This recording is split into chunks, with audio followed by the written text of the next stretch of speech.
Hello!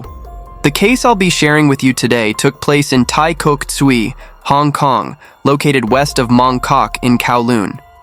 The main characters in this story are Glory Chau Wing-ki and Moon Siu Yuet-yee, an elderly couple with two sons. The eldest, Chau Hoi-ying, and the younger, Henry Chau Hoi-long. They were a well-off family.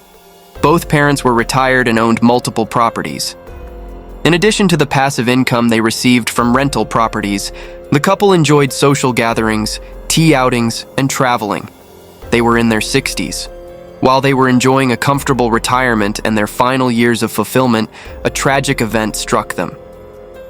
Let's go back to March 7th, 2013, to understand what happened.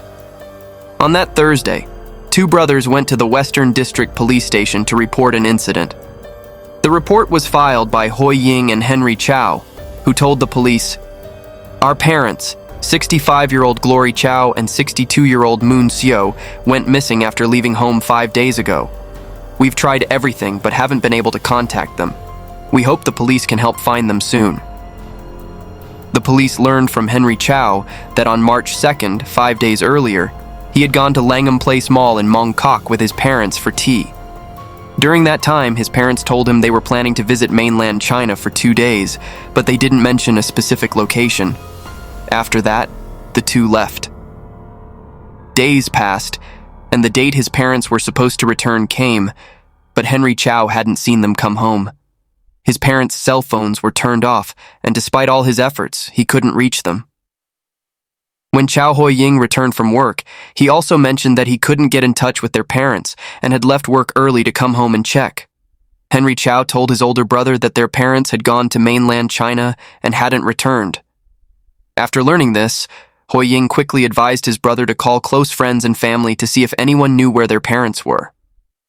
However, after asking around, no one knew their whereabouts. The brothers grew increasingly puzzled. They began checking their parents' belongings and discovered that their passports and return permits were still at home, so they hadn't left Hong Kong. The two suspected their parents might have encountered some financial troubles, but according to their parents' bank records, their savings had not been touched during this time. The two brothers then decided to go to mainland China to look for their parents. For Hong Kong residents to enter mainland China, they need a mainland travel permit for Hong Kong and Macau residents, also known as a return permit. Although their parents' permits were found at home, the brothers thought they might have reapplied for them. Not knowing exactly where their parents went, they decided to go to Shenzhen, as their parents owned property there. After the two brothers arrived in Shenzhen, they discovered that their parents had not been there recently. They returned to Hong Kong disappointed, realizing that their parents had been missing for several days, which left them feeling extremely anxious. On March 7th, they both went to the police station to ask for help. Upon receiving the report, the police immediately began their investigation. Based on information provided by the two sons, the missing father, Glory Chau, 65, was last seen wearing a dark blue blazer, a long-sleeved shirt, jeans, and rimless glasses. The missing mother, Moon Siu, 62, was last seen wearing a light gray shirt and jeans. Both were carrying a crossbody bag. According to Henry Chau, his parents planned to travel to mainland China. Therefore, the police launched an investigation at the train station, ferry terminals, and airport. Additionally, they focused on the route from their home to Langham Place Mall, questioning nearby shops, residents, and passersby along the way. The Chau brothers also searched nearby streets, hoping to find clues. They even printed flyers with photos of their parents and relevant details, distributing them in areas their parents might have visited, hoping to find witnesses. 2 days later, on March 9th, 2013, Hoi-ying continued the search through social media. He created a Facebook page called Missing Parents. On this page, Hoi-ying described his parents' characteristics and details since March 2nd, 2013, when they said they would travel to mainland China. He also provided and updated related information on the page. Younger brother Henry Chau also spoke to the media, hoping to find his parents through this channel. He shared their family situation and ruled out the possibility of kidnapping. Henry described his parents' appearance and clothing before they disappeared. Despite their best efforts, the brothers received no updates from their parents, which they found very strange. Their parents were known to own numerous properties and enjoyed a prosperous retirement. They loved hiking and traveling. Police investigated the couple's travel records and found they hadn't left the country recently. Initially, the police suspected it might be a case of kidnapping for ransom. However, after waiting, neither the sons nor other family members or friends received any ransom calls from potential kidnappers, so this theory was ruled out. If their parents hadn't left the country, then based on their usual travel habits, they might have gone hiking somewhere in Hong Kong. There was the unfortunate possibility that they could have had an accident on the mountain, or they might have been robbed and killed. However, the clothing they were wearing when they disappeared, casual jeans and simple bags, didn't look like hiking or travel attire at all. According to Henry Chau, his mother, Moon Siu, was always very meticulous. If she planned to travel, she would usually inform her children in advance. For instance, she would make sure to tell them whether or not she had bought insurance and where to keep the policy. She would always let them know how many days she'd be away and when she'd be back, even calling them to confirm her return time. Henry Chau believed, if my parents weren't out hiking, they might have gone to the Guangdong opera class to meet friends and sing opera, or perhaps they went out for tea with old colleagues. But when my brother Hoi Ying and I checked our parents' bank account, we didn't find any recent transaction history. The cash at home hadn't been touched either. Additionally, none of the people who recently interacted with my parents had seen them. News of Henry Chau's parents' disappearance quickly gained public attention. After the media coverage, some observant internet users noticed odd expressions on Henry Chau's face.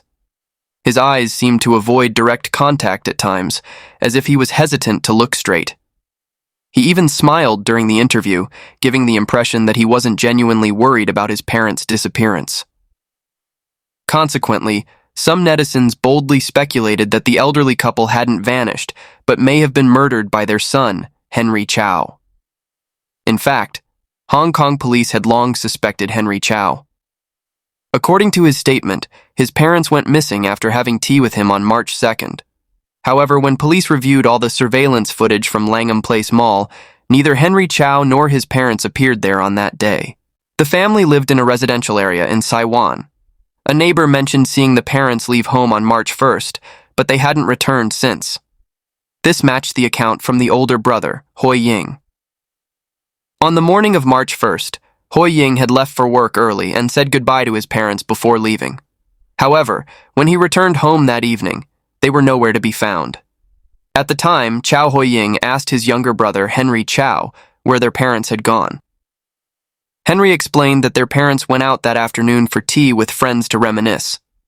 Hoi Ying thought that, since his parents were now enjoying their retirement years and financially independent, they could freely travel or meet with friends, so he didn't think much of it and calmly waited for them to return.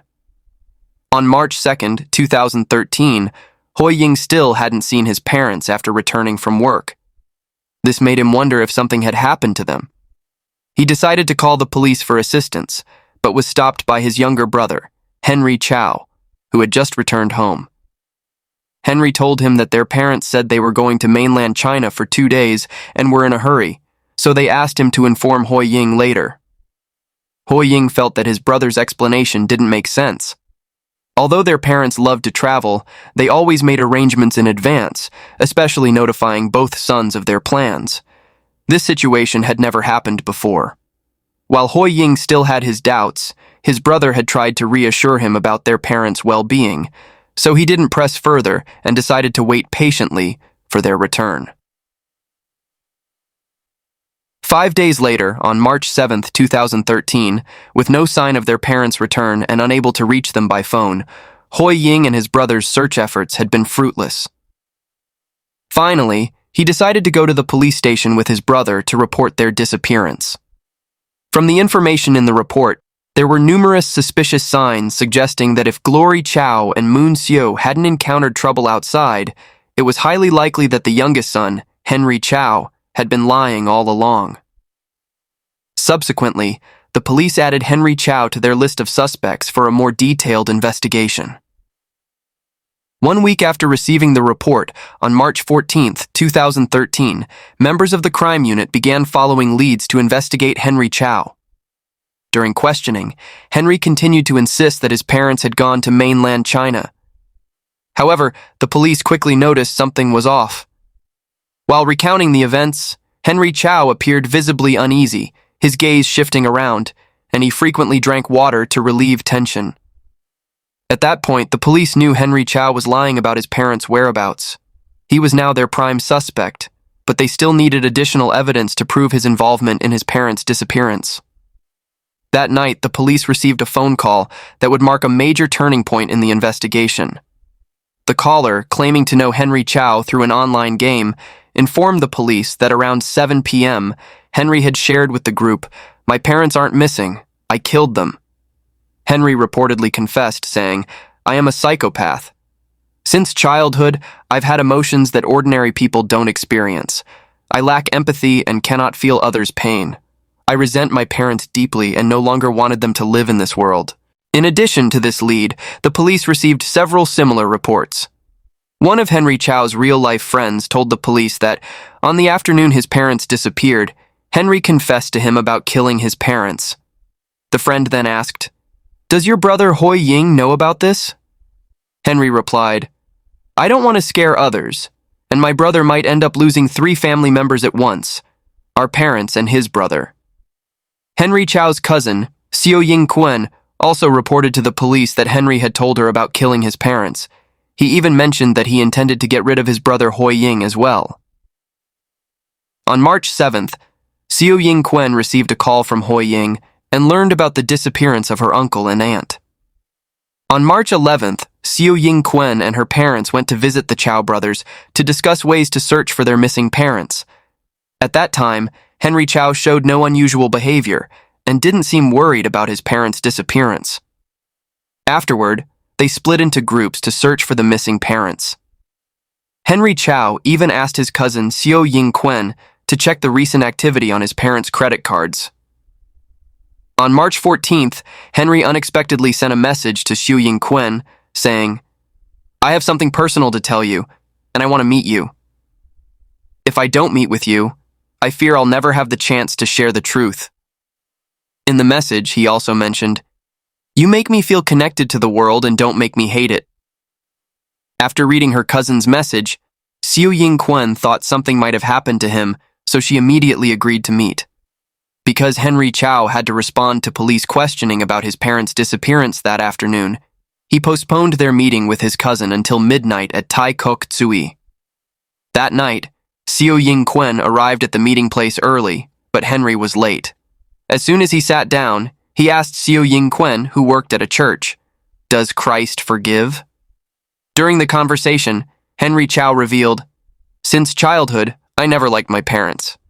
I felt they placed too many expectations on me, which put immense pressure on me because I couldn't meet those expectations. That's why I planned to disappear from this world before turning 30, but I changed my mind after meeting my soulmate, Ah-kei." While confiding in Siu Yuet-yee, Henry emphasized, "I am a psychopath and can't feel others' pain. My parents often beat and scolded me, and my brother sometimes bullied me too. So I planned to kill my parents first, then my brother. However, after my parents disappeared, I felt the affection my brother had for me, so I changed my mind and decided not to harm him." Henry also disclosed to Siu Yuet-yee, "Ah-kei and I share similar experiences, the same thoughts, and we both understand each other's emotions. The murder plan had been prepared months in advance." He then recounted in detail to Siu Yuet-yee the time and place where he killed his parents, as well as where he disposed of their body parts. He initially wrapped the body parts in garbage bags and threw them into the sea. However, realizing that the bags would float, he decided to cook the parts into barbecued pork rice dishes and discard them as food waste. Henry Chau also told Siu Yuet-yee that after committing the crime, he had to go to the hospital for treatment due to an injury. He had to get 7 stitches in his left leg, which delayed his plan to dispose of his parents' bodies. At the end of their conversation, Henry Chau told her, "I really can't bring myself to tell my brother the full truth, so if you ever have the chance, please tell him for me." Siu Yuet-yee was shocked by what Henry Chau had shared. She couldn't believe or understand how her cousin could commit such a cruel and horrific act. Henry Chau's attitude as he recounted the story left Siu Yuet-yee deeply disappointed.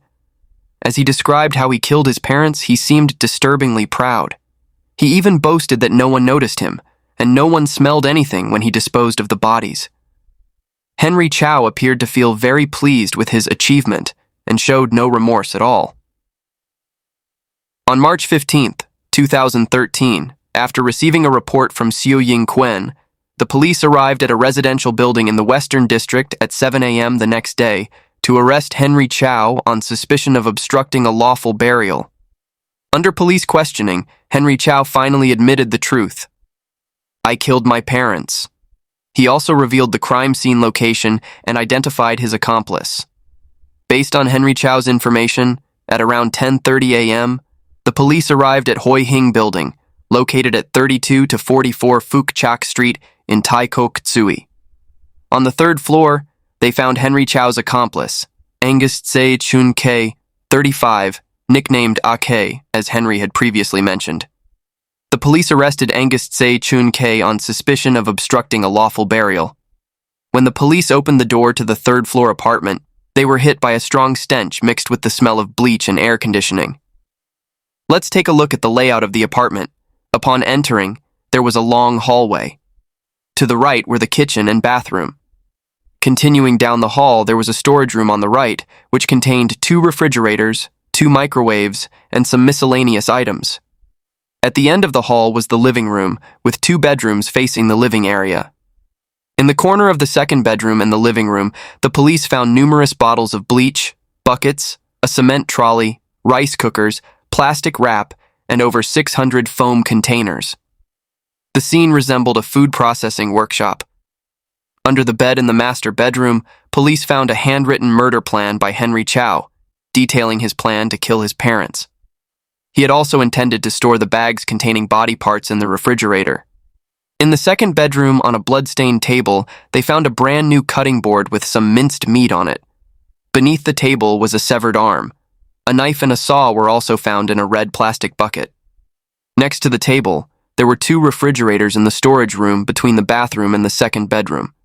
The refrigerator doors were covered with a layer of clear plastic wrap, and a light red liquid was seeping along the edges of the wrap. A severed head was found on top of the 2 refrigerators, along with foam meal containers filled with cooked meat and organs wrapped in plastic bags. Also found in the room were 3 large plastic bins and tools used for the crime, including a total of 7 sharp knives, 1 kitchen knife, 2 cleavers, 4 new knives, a hacksaw, and 2 saw blades, one of which was broken in half. At the scene, the police discovered the decomposing bodies of 2 individuals, identified as Henry Chau's parents. He had murdered them and carried out all these acts against his own parents. He wrapped them in plastic bags and foam containers, then stored them in the refrigerators and large plastic bins. This method was extremely cruel and heartless. Finally, the truth behind the case began to surface.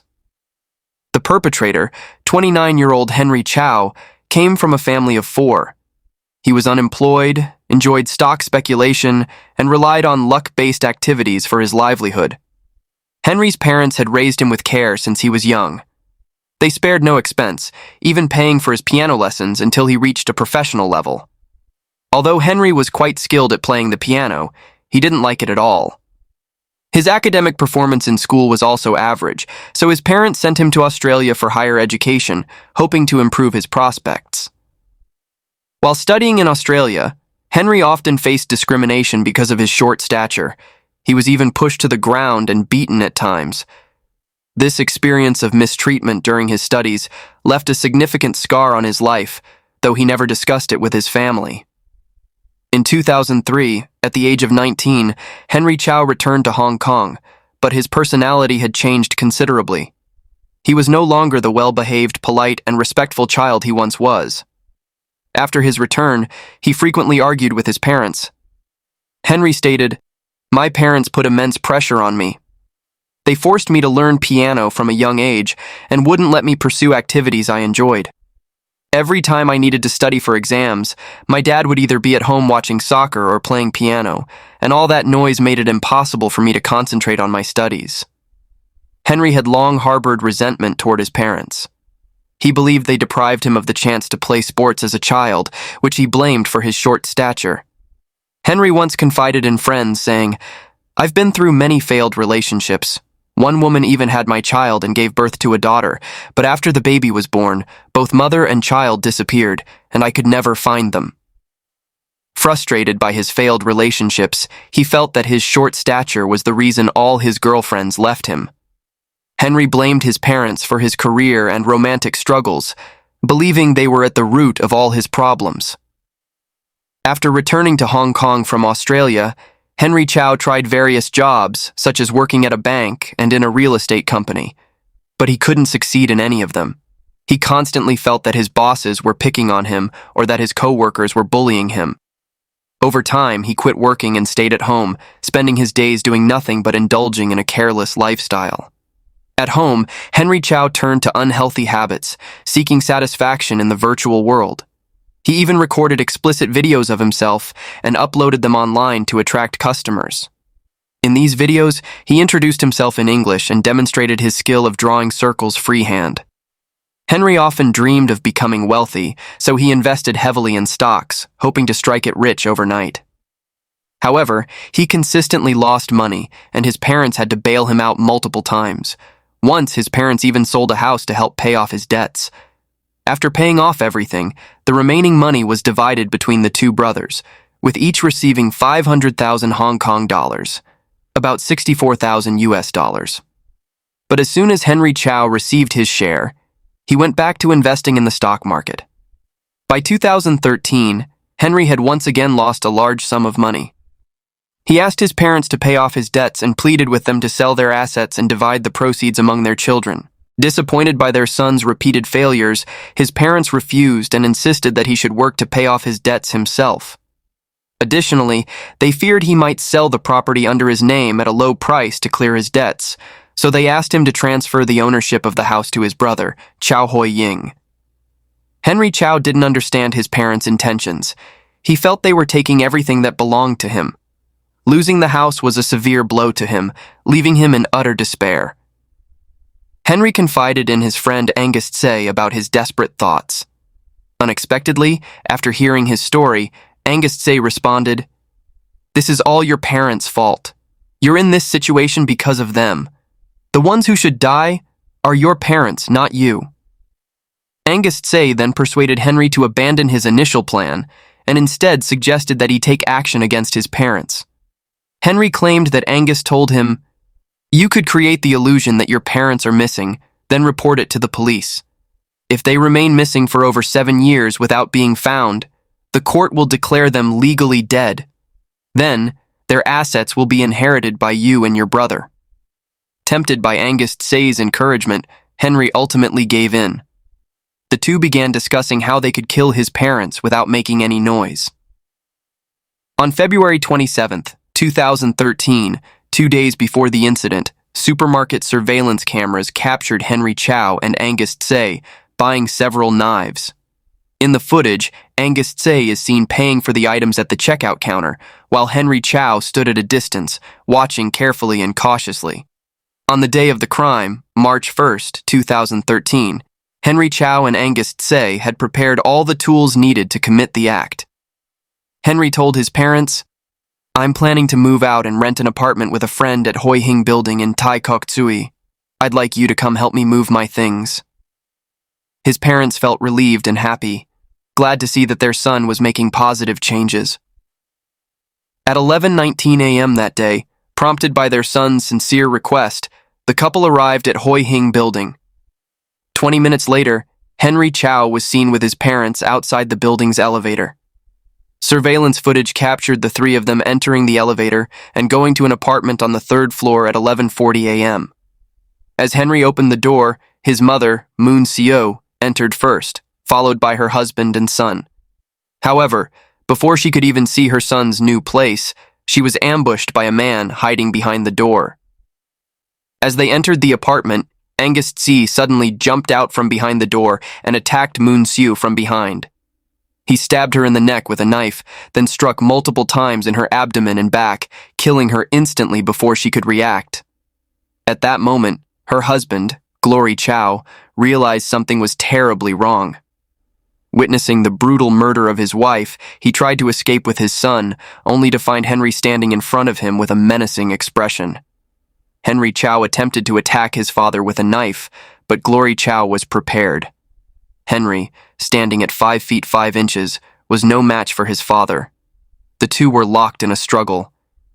Just then, Angus Tse intervened, holding Glory down. Glory used all his strength to fight back, but was ultimately overpowered. He was stabbed multiple times in the back, thrown forcefully to the ground, and even strangled by Angus. The entire incident happened very quickly. During the struggle, Henry Chau accidentally injured his leg, so he left the apartment alone to seek medical treatment at a hospital. At 4:19 p.m., hospital surveillance cameras captured his appearance. At 4:39 p.m., he was seen in a nearby clothing store, purchasing a pair of pants to replace his blood-stained ones. Afterward, he returned to the scene. When he got back, he saw Angus Tse dismembering the bodies and wrapping certain body parts in plastic bags. The two men then drove to the beach and threw part of the remains into the sea. Later, Henry Chau falsely reported that his parents had disappeared during a trip until he was eventually arrested by the police. The accomplice, Angus Tse, aged 35 and 6 years older than Henry Chau, came from an ordinary family. He was the second child, with an older sister. Angus's father was from Macau. When Angus was 3, his mother discovered her husband's infidelity, leading to their divorce. After the divorce, his mother worked multiple jobs, sometimes 2 at a time, to support her 2 children. With her busy work schedule, Angus's care fell to his sister, Ame, who was 2 years older. From a young age, Angus Tse struggled academically. Falling behind his classmates, he had to change schools repeatedly. Beyond academic troubles, he was often bullied at school, even physically assaulted and sprayed with insecticide by some classmates. Yet, he endured it all in silence, without retaliation. After high school, Angus started working various jobs, such as an accountant, secretary, and security guard, but none lasted long. He had no dating experience, and his love life and career were both unstable. In 2008, while working in New Zealand, he started dating a woman who turned out to be manipulative, leaving him in debt. Heartbroken, he returned to Hong Kong and, in despair over the breakup, attempted suicide by consuming rat poison and mercury. Fortunately, his sister discovered him in time, but the attempt left lingering effects. His intelligence and memory suffered, and he frequently experienced memory lapses. A few years later, Angus met an Indonesian woman through a friend, and they got married. However, he soon discovered that his wife had only married him to gain residency in Hong Kong. She had a husband back in Indonesia and even a boyfriend. Angus wasn't even considered a significant part of her life. At his lowest, he met Henry Chau. The two met at a job interview and became close friends. Angus trusted Henry deeply, feeling that he treated him well by frequently taking him out for food and entertainment. After their arrest, however, Angus gave a completely different confession than Henry Chau. He claimed, "I had nothing to do with the crime. On the day of the incident, I came back home very late. When I returned, I found Henry Chau murdering his family members. I was terrified and wanted to leave, but Henry Chau threatened me by bringing up my mother and sister, forcing me to help him dispose of the bodies. I had no choice but to follow Henry Chau's instructions."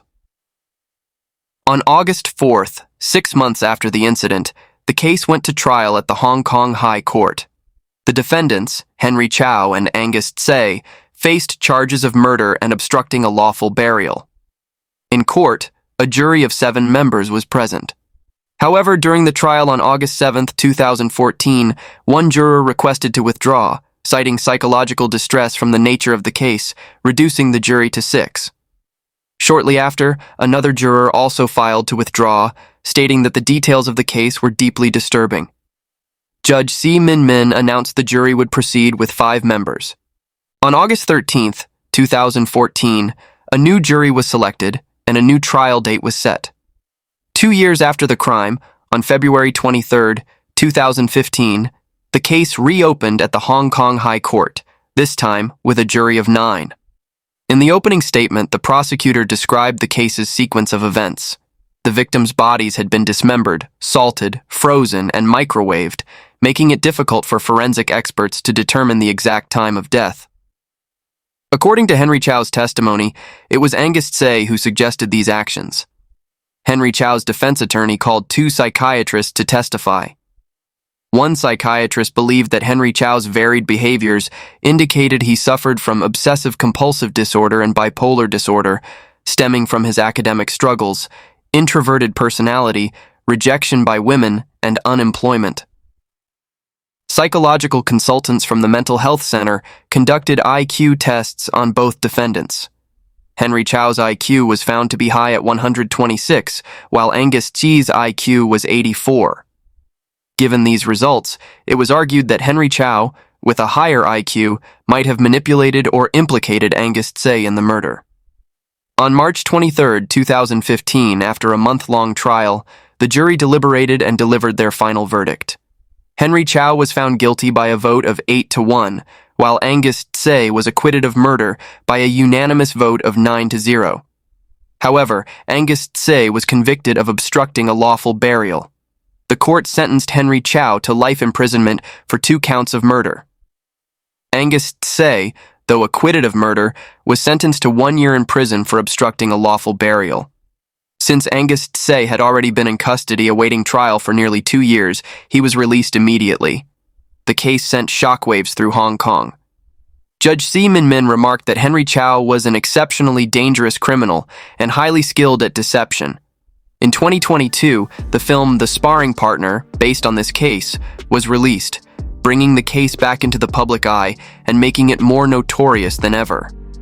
To this day, there are still varying opinions about the truth behind the entire case. Some believe that Angus Tsay should be held accountable, as he was involved in the murder process, while others think Henry Chau was the sole killer.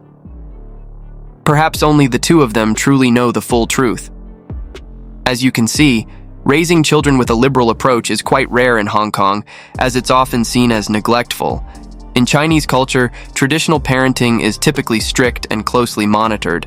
Supporters of strict parenting believe that parents shouldn't deny or pretend that a child's performance doesn't matter. They argue that consistently setting high expectations can motivate children to improve. While this may be true, the perfectionist approach many Chinese parents take in raising their children can sometimes push a child to the edge. That's the end of today's video. What do you think about this perspective? Leave a comment below to join the discussion.